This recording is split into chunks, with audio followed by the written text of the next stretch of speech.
Hey, amazing fans! Welcome to another relaxing moment with VIVA'S Stories.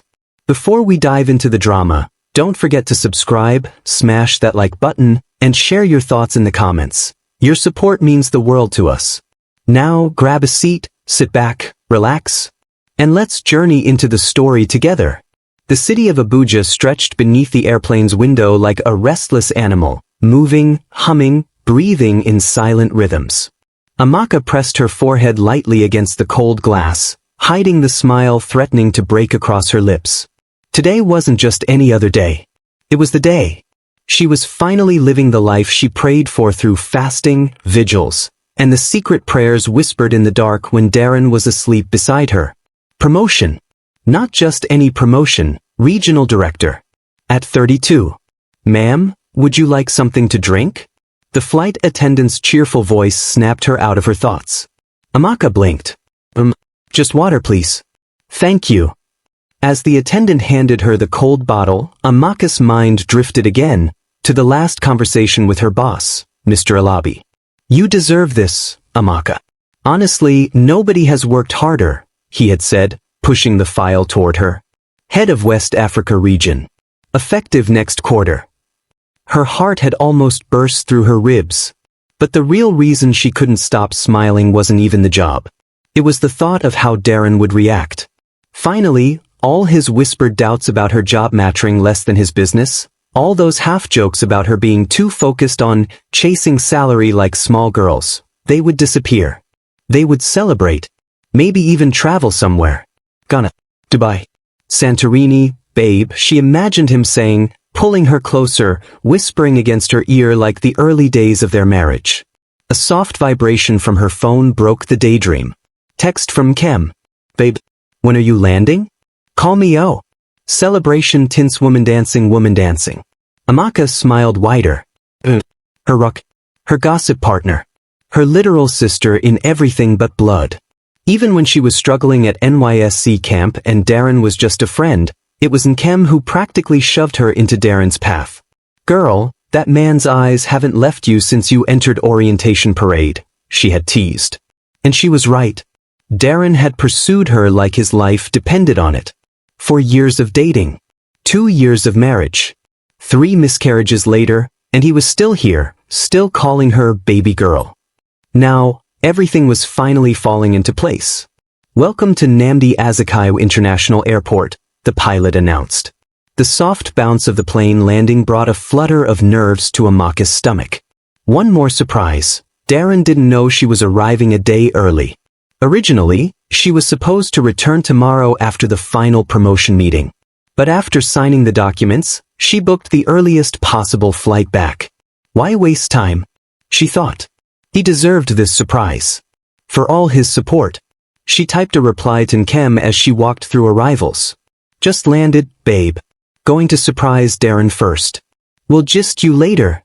Her suitcase wheels clicked softly behind her on the polished airport floor. Outside, the familiar thick heat of Abuja wrapped around her. Traffic buzzed in the distance, hawkers weaving between cars like restless ants. She waved down a Bolt ride on her phone. When the driver arrived, she leaned forward with a smile. Garki phase 2 please. As they drove, her mind painted the scene in detail.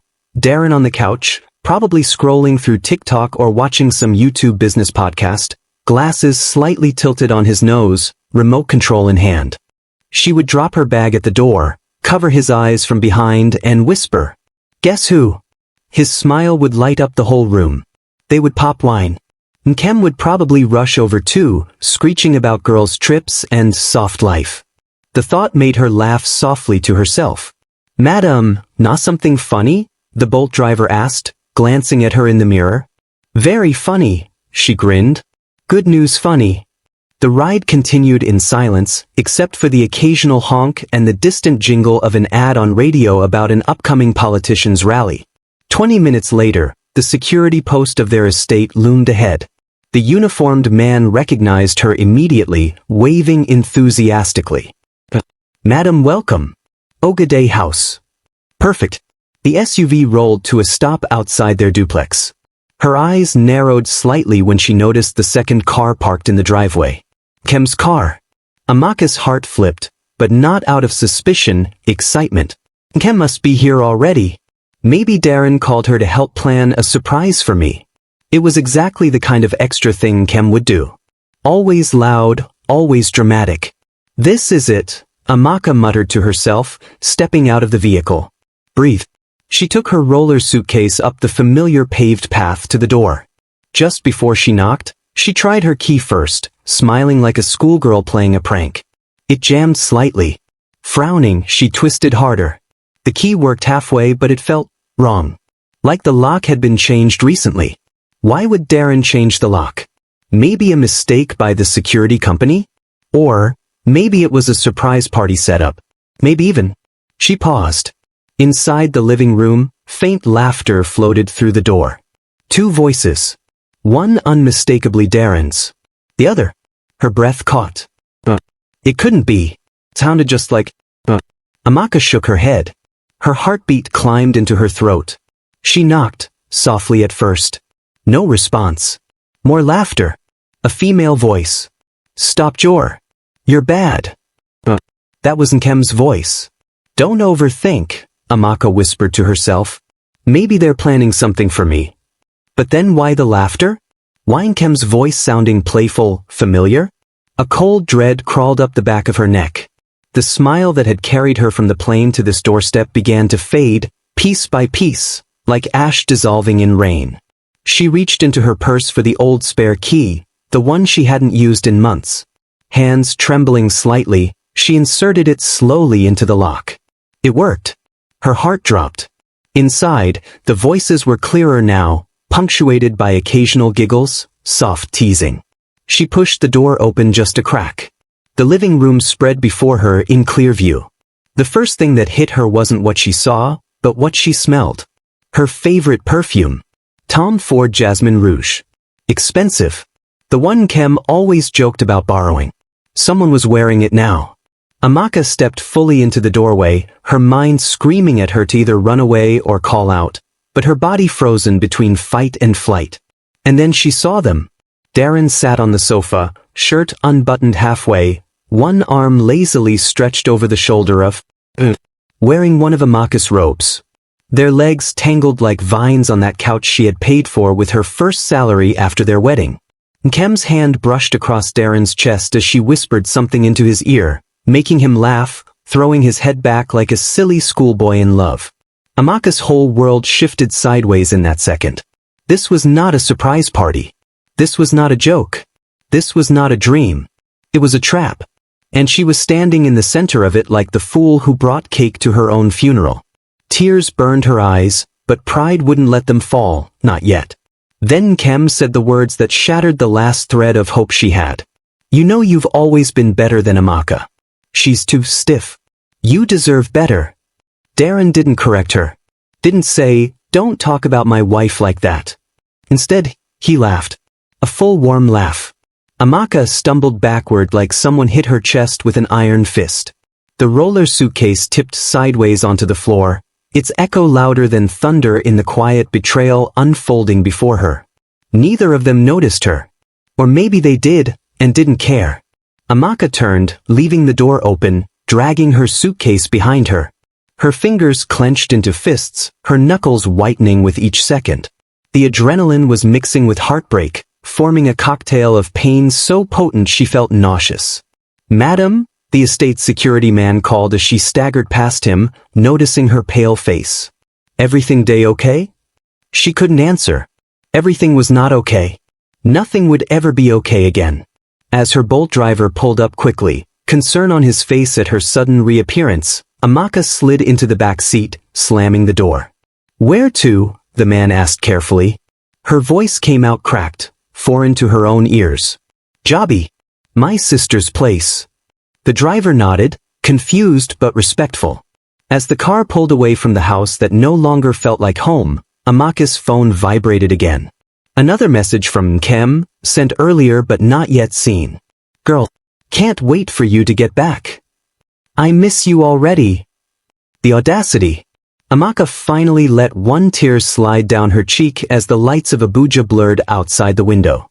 She whispered to herself, voice shaking. This isn't over. It had only just begun. The ride to Chioma's apartment felt like floating through someone else's nightmare. Amaka kept replaying what she saw in the living room.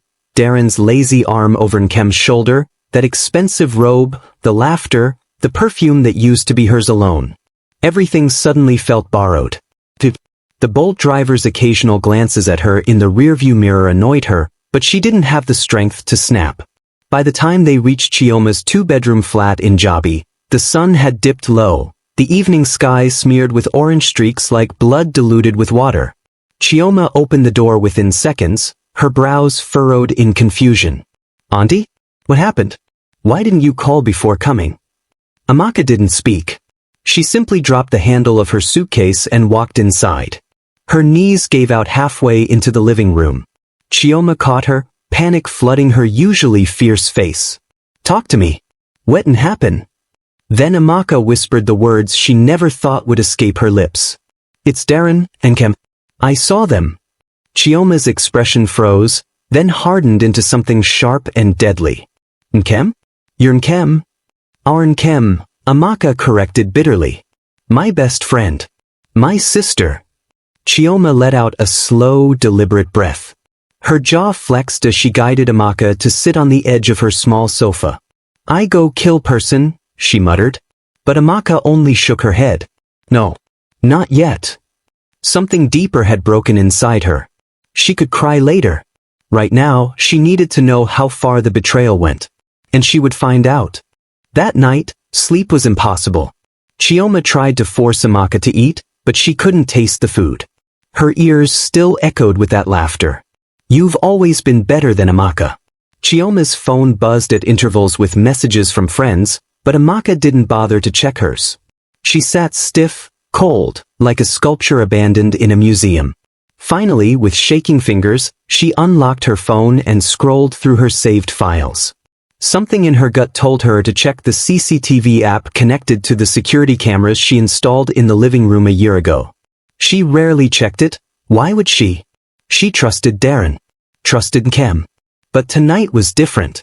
She scrolled back through the recordings. Days blurred together, but then, 2 days ago, Derin, shirtless, in her robe again, laughing, drinking her favorite wine. It wasn't a one-time mistake.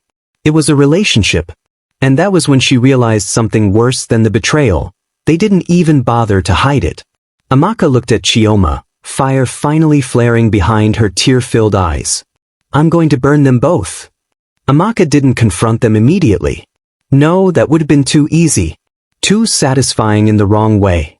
She spent the next morning digging, checking receipts, scrolling through messages, piecing together all the lies. And she found them. Credit card charges for fancy restaurants she'd never visited. A hotel booking in Lagos during that weekend. Nkem said she was attending a worship retreat. The audacity was biblical. That evening, Amaka dressed up deliberately, beautiful, composed, powerful.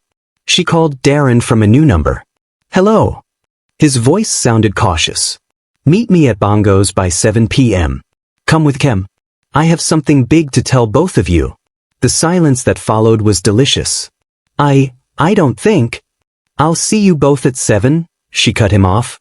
"Don't be late." Chioma, grinning like a tiger, helped her zip up her dress.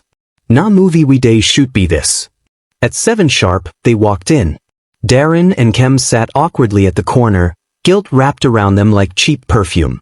Amaka pressed play on her phone. The video echoed in the restaurant. Derin's laugh, Nkem's soft moans.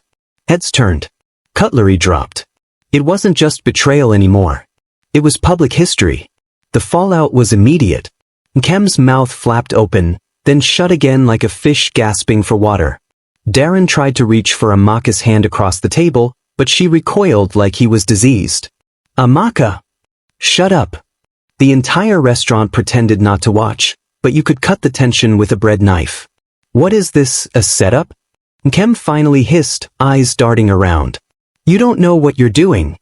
"I know exactly what I'm doing," Amaka said, her voice like ice breaking on a lake. When she stood, Derin reached for her wrist again, desperation playing on his handsome, now pitiful face. "Please, it didn't mean anything. She came to the house that day. I didn't plan it. I swear. Multiple receipts say otherwise. Silence. Chioma crossed her arms like a bodyguard behind Amaka. Una 2-day mad. As Amaka walked away, she felt lighter. Not healed, not yet, but lighter. That night, her social media post was simple. Promoted at work. Demoted at home. But I'm still standing. By morning, the post had gone viral. Now it wasn't just her war. It was public. By noon the next day, screenshots of the confrontation were circulating online. Someone from the restaurant had filmed the scene. Derin's stunned expression, Nkem's lipstick smudged, Amaka walking out like a queen in exile. Her DMs exploded. Old friends. Strangers. Supportive messages from women who had seen the devil wear fine suits too. Meanwhile, Nkem deleted all her social media accounts. Derin tried to save face, posting vague Bible quotes about forgiveness and mistakes. One bold friend commented, "Oga, you know they fear God?" Amaka's phone kept buzzing, but she ignored most of it, except for one message. From her bank. Large withdrawals from the joint account. Before the betrayal, Derin had been emptying her savings. Now it wasn't just heartbreak. It was financial betrayal. "Babe, what's the next move?" Chioma asked. Amaka didn't even hesitate. "We burn his life down properly." 3 days later, Amaka sat in her lawyer's office, documents lined neatly in front of her. Divorce papers. Property statements. Evidence of financial misconduct. "Everything you need is here," the lawyer said. "You've built more of this life than he has. It's yours." The satisfaction wasn't sweet. It was bitter, but necessary. Meanwhile, Derin sent texts begging for forgiveness, promising therapy, offering to go to church programs together. She didn't reply. Instead, she wrote a longer post on social media, this time telling the full story in detail. No names, but everyone knew who. She ended with one line. "Lesson learned, sometimes love is loyalty. Sometimes love is leaving." It hit over 1 million views in 12 hours. Derin's world began to crumble publicly. Former business partners distanced themselves. His so-called friends unfollowed him quietly. Meanwhile, Nkem, who had always been known as Amaka's pretty bestie, became the villain of social media. Old classmates dug up old school grudges. "She's always been fake," someone tweeted. Amaka wasn't gleeful about the destruction. She didn't want revenge for show. She wanted peace. But peace doesn't come wrapped neatly with a bow after betrayal. One afternoon, as she packed the last of Derin's clothes into black trash bags, Chioma asked, "Are you okay?" Amaka looked around the now empty apartment. The one she used to fill with candles and laughter. "No," she whispered. "But I will be." A week later, the keys to the apartment jingled in her hand. New locks. New space.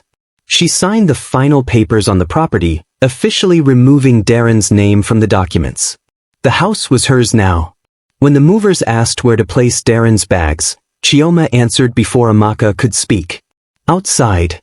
Photos of the black bags on the curb, with the caption, "Trash belongs outside," broke Twitter. By now, everyone knew the story. Amaka had become a symbol, the woman who walked away. And didn't look back.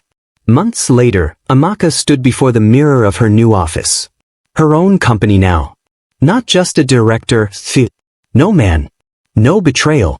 No apologies needed. As she adjusted her jacket, her phone buzzed one last time. A DM from Nkem. "You win." Amaka didn't reply. She didn't need to. Victory didn't feel like balloons or cake. It felt like breathing properly for the first time in years. As she stepped into the conference room to address her new team, she smiled genuinely, for herself. She had been broken. But the pieces made something better. And this time, it belonged to her alone. Thank you for watching. Make sure you like and subscribe. Don't forget to turn on the notification bell for newly created content.